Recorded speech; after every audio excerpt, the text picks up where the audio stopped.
Comment Adamaba passe-t-il ses journées en cette période?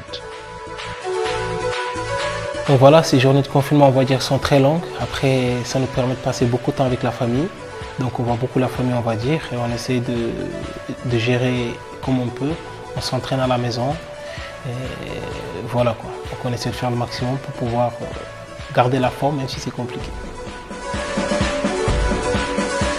T'arrive-t-il de vouloir sortir pendant le couvre-feu? Donc pour le couvre-feu, 18h c'est tout le monde, hein. Que je sois footballeur ou peu importe en race sociale, 18h c'est 18h. Donc c'est pour ça que moi, si je dois aller à la boulangerie ou faire une petite course, je dois la faire avant le couvre-feu et rentrer pour pouvoir se profiter au maximum de la famille.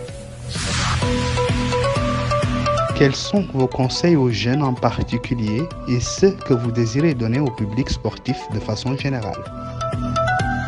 Donc aujourd'hui, on a besoin de tout le monde, on a besoin de cette jeunesse mauritanienne, que ce soit lors des matchs éliminatoires et comme aujourd'hui dans ce cas de coronavirus.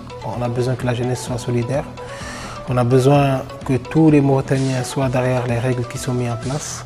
Par exemple, celui du confinement à 18h, celui d'éviter de sortir, de diminuer les déplacements, car c'est comme ça que nous vaincrons cette fameuse pandémie qu'est le coronavirus. Socialement, quel est le rôle que doit jouer le sportif pendant cette période? Donc aujourd'hui, nous les sportifs, on doit aider de ce qu'on peut.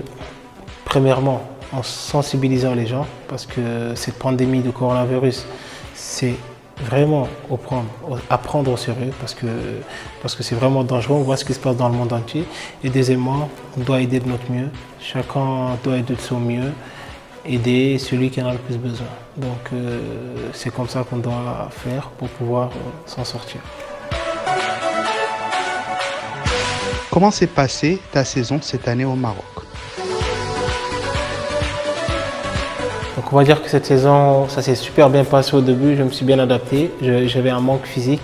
Et d'ailleurs, je remercie le club de Berkane. J'en profite pour remercier le préparateur physique, M. Tabi, parce qu'il s'est vraiment bien occupé de moi. Ça m'a permis de revenir en forme. Malheureusement, quand on est venu jouer là contre le Centrafrique, j'ai eu une blessure qui m'a un peu fait galérer à la reprise. Mais alhamdoulilah, maintenant je suis à mon niveau et je suis très content de ça. Savez-vous cuisiner et quel est votre plat préféré? Moi franchement la cuisine et le salon, ce sont mes endroits préférés. Le salon pour recevoir les gens, jouer à la play, et la cuisine pour faire à manger, mais malheureusement je ne sais pas faire à manger.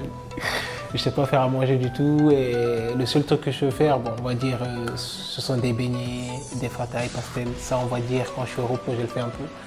Sinon le reste franchement je ne sais pas faire. Mais mon plat préféré reste quand même le mafé. Mais quand vous irez voir Bakar Ndiaye, c'est un très bon cuisinier, je vous le dis.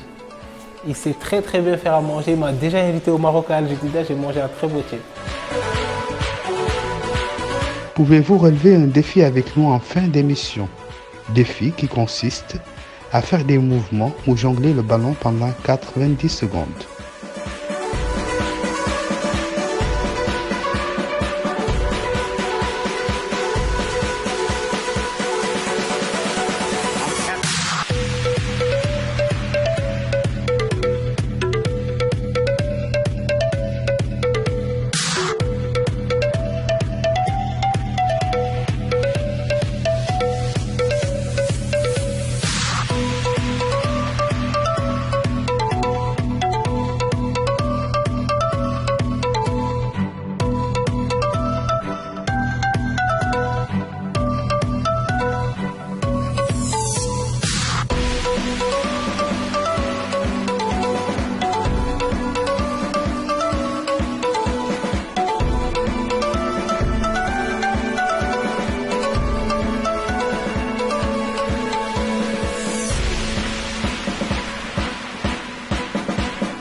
Merci à Adamaba, merci d'avoir accepté de nous accueillir chez vous. C'était agréable. Merci pour tout. قاعد في دارك لا تعدي جارك.